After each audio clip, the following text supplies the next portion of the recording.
ಹೆಚ್ಚಿನ ಜನರಿಗೆ ರಾಧಾರಾಣಿಯ ಕುರಿತಾಗಿ ತಿಳಿದಿಲ್ಲ. ರಾಧಾ ತತ್ವವು ತುಂಬ ಗುಹ್ಯವಾದ ವಿಷಯವಾಗಿರುವುದರಿಂದ ಅದನ್ನು ವೇದಗಳಲ್ಲಿ ಪ್ರಸ್ತಾಪಿಸಿಲ್ಲ. ಹಾಗಾಗಿ ರಾಧಾರಾಣಿಯ ಕುರಿತಾಗಿ ಅನೇಕ ತಪ್ಪು ಕಲ್ಪನೆಗಳಿವೆ. ರಾಧಾರಾಣಿಯು ಯಾರು ಎಂಬುದನ್ನು ಮತ್ತು ರಾಧಾರಾಣಿಯ ಪ್ರಣಾಮ ಮಂತ್ರವನ್ನು ಈ ವಿಡಿಯೋದಲ್ಲಿ ತಿಳಿದುಕೊಳ್ಳೋಣ. ಹರೇ ಕೃಷ್ಣ. ಇಸ್ಕಾನ್ ಫೌಂಡರ್ ಆಚಾರ್ಯ ಜಗದ್ಗುರು ಶ್ರೀಲ ಪ್ರಭುಪಾದ್ ಕಿ ಜೈ.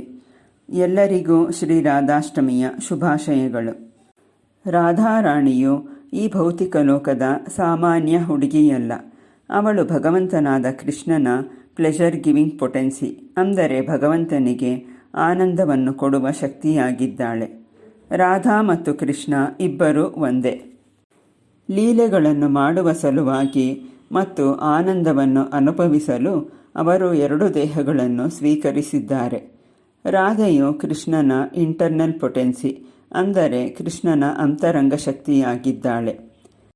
ಕೃಷ್ಣನು ಶಕ್ತಿಮಾನ್ ಮತ್ತು ರಾಧೆಯು ಶಕ್ತಿ. ಹೇಗೆ ಬೆಂಕಿಯಿಂದ ಶಾಖವನ್ನು ಬೇರ್ಪಡಿಸಲು ಆಗುವುದಿಲ್ಲವೋ ಅದೇ ರೀತಿ ರಾಧಾ ಮತ್ತು ಕೃಷ್ಣ ಇಬ್ಬರೂ ಒಂದೇ ಆಗಿದ್ದಾರೆ. ರಾಧಾ ಮತ್ತು ಕೃಷ್ಣ ಇಬ್ಬರೂ ಭಗವಾನ್. ರಾಧಾರಾಣಿಯು ಭಗವಂತನ ಮಾತೆಯ ರೂಪ ಮತ್ತು ಕೃಷ್ಣನು ಭಗವಂತನ ತಂದೆಯ ರೂಪವಾಗಿದ್ದಾನೆ. ಹೀಗೆ ಕೃಷ್ಣನು ಎಲ್ಲ ಜೀವಿಗಳ ಪರಮ ತಂದೆಯಾಗಿದ್ದಾನೆ. ಕೃಷ್ಣನು ಅಖಿಲ ರಸಮೂರ್ತಿ, ಅಂದರೆ ಎಲ್ಲ ರಸಗಳ ಸಂಬಂಧಗಳ ಮೂರ್ತಿಮಾನ್ ಸ್ವರೂಪನಾಗಿದ್ದಾನೆ. ಆದ್ದರಿಂದ ಅನಂತಕೋಟಿ ಬ್ರಹ್ಮಾಂಡಗಳ ನಾಯಕನಾದ, ಸರ್ವವ್ಯಾಪಕನಾದ, ಸರ್ವಶಕ್ತನಾದ ಭಗವಂತನ ಸೇವೆ ಮಾಡುವುದು ಜೀವಿಗಳ ಧರ್ಮವಾಗಿದೆ. ಈ ಧರ್ಮವನ್ನು ಕಲಿಸಲು ಮತ್ತು ಎಲ್ಲ ಜೀವಿಗಳು ಕೃಷ್ಣನ ನಿತ್ಯ ದಾಸರು ಮತ್ತು ಅವನನ್ನು ಪ್ರೇಮದಿಂದ ಸೇವಿಸುವುದು ಜೀವಿಗಳ ಮುಖ್ಯ ಧರ್ಮವಾಗಿದೆ ಎಂಬುದನ್ನು ತಿಳಿಸಲು ಮತ್ತು ಶುದ್ಧ ಸೇವೆಯನ್ನು ಹೇಗೆ ಮಾಡುವುದು ಎಂಬುದನ್ನು ಕಲಿಸಲು ಕೃಷ್ಣನು ತನ್ನ ದೇಹದ ಬಲಭಾಗದಿಂದ ತನ್ನ ಮೊದಲ ವಿಸ್ತರಣೆಯಾದ ಬಲರಾಮನ ರೂಪದಲ್ಲಿ ತನ್ನನ್ನು ವಿಸ್ತರಿಸಿಕೊಂಡನು. ಬಣ್ಣವನ್ನು ಬಿಟ್ಟರೆ ಬಲರಾಮ ಮತ್ತು ಕೃಷ್ಣನಲ್ಲಿ ವ್ಯತ್ಯಾಸವಿಲ್ಲ. ಇಬ್ಬರೂ ಒಂದೇ. ಕೃಷ್ಣನು ಸೇವ್ಯ ಭಗವಾನ್ ಆಗಿದ್ದಾನೆ ಮತ್ತು ಬಲರಾಮನು ಸೇವಕ ಭಗವಾನ್ ಆಗಿದ್ದಾನೆ.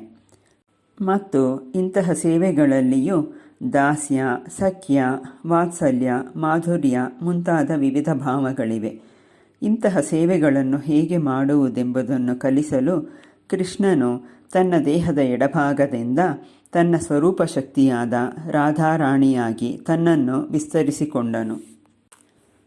ರಾಧಾರಾಣಿಯು ಜೀವಿಗಳ ಸೇವೆಯನ್ನು ಕೃಷ್ಣನ ಚರಣಕಮಲಗಳಿಗೆ ತಲುಪಿಸುವವಳಾಗಿದ್ದಾಳೆ ಮತ್ತು ವೈಕುಂಠ ಲೋಕಗಳಲ್ಲಿ ಭಗವಂತನಿಗೆ ಸೇವೆಯನ್ನು ಸಲ್ಲಿಸುತ್ತಿರುವ ಸಾವಿರಾರು ಲಕ್ಷ್ಮಿಯರು, ಬೃಂದಾವನದಲ್ಲಿನ ಗೋಪಿಯರು ಮತ್ತು ದ್ವಾರಕೆಯಲ್ಲಿನ ಕೃಷ್ಣನ ರಾಣಿಯರು ಇವರೆಲ್ಲರೂ ರಾಧಾರಾಣಿಯ ವಿವಿಧ ರೀತಿಯ ವಿಸ್ತರಣೆಯಾಗಿದ್ದಾರೆ. ಮತ್ತು ಈ ಭೌತಿಕ ಲೋಕದಲ್ಲಿನ ಪಾರ್ವತಿ ಅಥವಾ ದುರ್ಗಾದೇವಿಯರು ರಾಧಾರಾಣಿಯ ಛಾಯೆಯ ರೂಪಗಳಾಗಿದ್ದಾರೆ. ಹೀಗೆ ಎಲ್ಲ ಲಕ್ಷ್ಮಿಯರಿಗೆ, ಗೋಪಿಯರಿಗೆ, ದ್ವಾರಕೆಯ ರಾಣಿಯರಿಗೆ ಮತ್ತು ದುರ್ಗಾದೇವಿಯರಿಗೆ ರಾಧಾರಾಣಿಯು ಮೂಲವಾಗಿದ್ದಾಳೆ.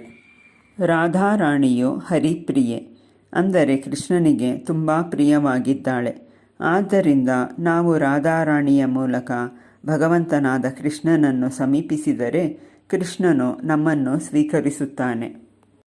ನಾನು ಎಂತಹ ಮೂರ್ಖನೇ ಆಗಿರಬಹುದು ಅಥವಾ ಎಷ್ಟೇ ಪತಿತನಾಗಿರಬಹುದು, ಆದರೆ ರಾಧಾರಾಣಿಯು ನಮ್ಮ ಮೇಲೆ ಕೃಪೆ ತೋರಿ ನಮ್ಮನ್ನು ಕೃಷ್ಣನಿಗೆ ಶಿಫಾರಸು ಮಾಡಿದರೆ ತಕ್ಷಣವೇ ಕೃಷ್ಣನು ನಮ್ಮನ್ನು ಸ್ವೀಕರಿಸುತ್ತಾನೆ.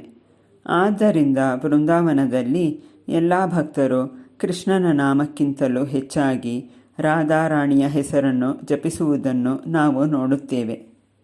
ಈಗ ರಾಧಾರಾಣಿಯ ಪ್ರಣಾಮ ಮಂತ್ರವನ್ನು ತಿಳಿದುಕೊಳ್ಳೋಣ. ಮಂತ್ರವು ಹೀಗಿದೆ: ತಪ್ತಕಾಂಚನ ಗೌರಾಂಗಿ ರಾಧೆ ವೃಂದಾವನೇಶ್ವರಿ. ತಪ್ತಕಾಂಚನ ಗೌರಾಂಗಿ ರಾಧೆ ವೃಂದಾವನೇಶ್ವರಿ. ವೃಷಭಾನು ಸುತೆ ದೇವಿ ಪ್ರಣಮಾಮಿ ಹರಿಪ್ರಿಯೆ ವೃಷಭಾನು ಸುತೆ ದೇವಿ ಪ್ರಣಮಾಮಿ ಹರಿಪ್ರಿಯೆ. ಈ ಮಂತ್ರದ ಅರ್ಥವು ಹೀಗಿದೆ: ರಾಧಾರಾಣಿಗೆ ನನ್ನ ಪ್ರಣಾಮಗಳು. ನಿನ್ನ ದೇಹದ ವರ್ಣವು ಕರಗಿದ ಬಂಗಾರದಂತಿದೆ. ನೀನು ಬೃಂದಾವನದ ರಾಣಿಯಾಗಿದ್ದೀಯೆ. ವೃಷಭಾನು ರಾಜನ ಮಗಳಾದ ನೀನು ಶ್ರೀಕೃಷ್ಣನಿಗೆ ಅತ್ಯಂತ ಪ್ರಿಯಳಾದವಳು. ಅತ್ಯಂತ ಮಂಗಳಕರವಾದ ಈ ದಿನದಂದು ಈ ಮಂತ್ರವನ್ನು ಉಚ್ಚರಿಸಿ ರಾಧಾರಾಣಿಯ ಕೃಪೆಯನ್ನು ಪಡೆಯೋಣ. ರಾಧಾರಾಣಿ ಕಿ ಜೈ. ಹರೇ ಕೃಷ್ಣ.